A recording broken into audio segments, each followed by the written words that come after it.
कुल 24 बच्चा है, उसको इनाम दिया जाएगा। अब वक्त नहीं है इसलिए हम लोग नाम नहीं पुकार रहे हैं, बाद में दे देंगे इंशाअल्लाह ताला। जिस अजीम शख्सियत का हम शिद्दत से इंतजार कर रहे थे, उनकी तकरीर की समाअत का अब वक्त आ चुका है।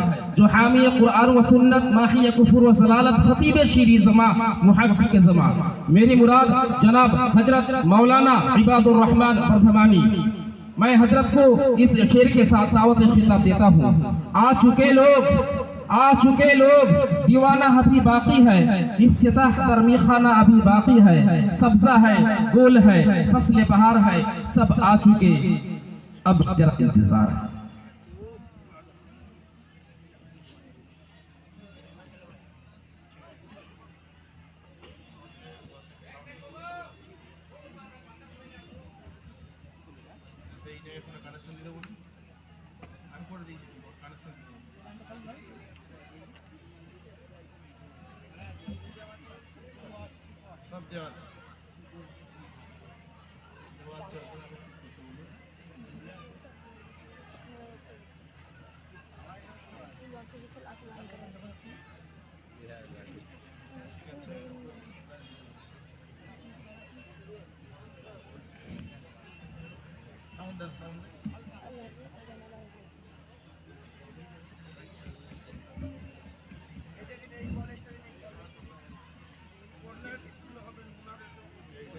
না সাউন্ডটা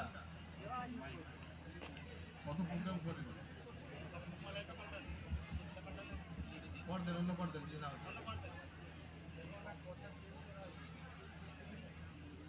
লোকগুলোকে সামনে আসতে হবে, এই খালি আছে জায়গাটা।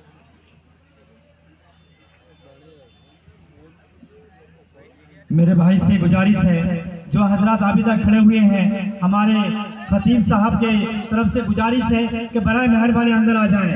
ये आखिरी खतीब है, ये आखिरी बयान है, उनके बाद इंशाअल्लाह दुआ कर दी जाएगी। आप तमाम हजरत अपने अपने मकाम जाएंगे। मेरे बराए मेहरबानी मैं कहूँगा यहाँ से जरा से रास्ता दे, अंदर इधर ये पेपर बिछा हुआ है, बराए मेहरबानी आप तमाम हजरत आगे आ जाए। मेरे भाई आगे आ जाओ, आगे आ जाओ, बहुत सारा जगह खाली है, मेरे भाई आगे आ जाओ, इधर बहुत जगह खाली पड़ी हुई है। आओ मेरे भाई एक मरतबा अल्लाह के वास्ते आ जाओ, अल्लाह के वास्ते आ जाओ मेरे भाई, आ जाओ, बहुत जगह खाली हुई है। ए बच्चा साइड दो, उन लोगों को आने दो उन लोगों को, आ जाओ मेरे भाई जो साइड में खड़े हुए आ जाओ, बहुत जगह खाली पड़ी हुई है। खतीब साहब की तरफ से गुजारिश है कि जो हजरत खड़े हुए हैं वो सामने आ जाए।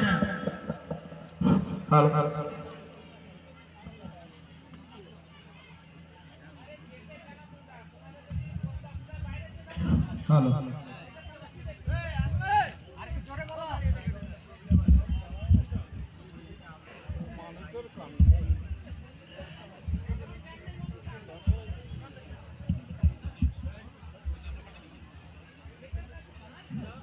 अस्सलामु अलैकुम व रहमतुल्लाहि व बरकातुहू।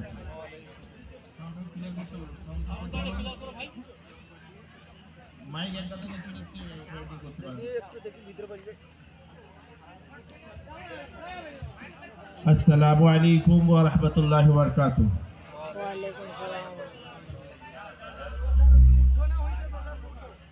नहमदुहु व नस्तईनुहु व नस्तगफिरुहु व नुमिनु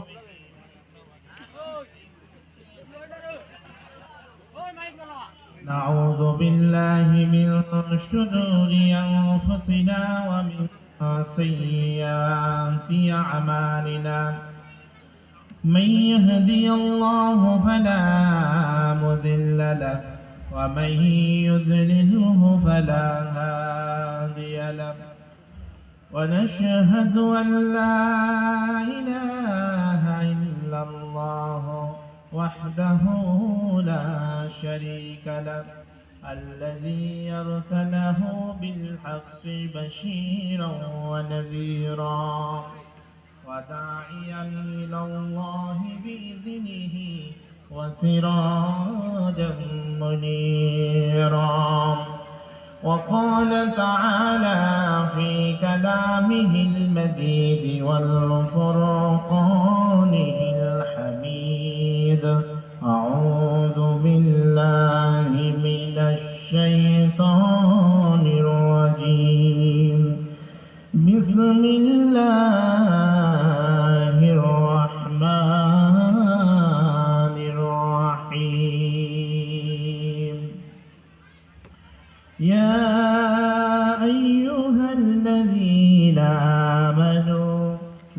تلهكم أموالكم ولا أولادكم عن ذكر الله ومن يفعل ذلك فأولئك هم الخاسرون وأنفقوا مما رزقناكم من قبل أن يأتي أحدكم الموت فيقول رب لولا أخرتني إلى أجل قريب فأصدق وأكن من الصالحين. وقال النبي صلى الله عليه وسلم لا تزول قدم ابن آدم يوم القيامة من عند ربهم حتى يسأل عن خمس وعن عمره فيما أفناه وعن شبابه فيما أبلاه وعن ماله من أين اكتسبه وفيما أنفقه وماذا عمل فيما علم. وقال تعالى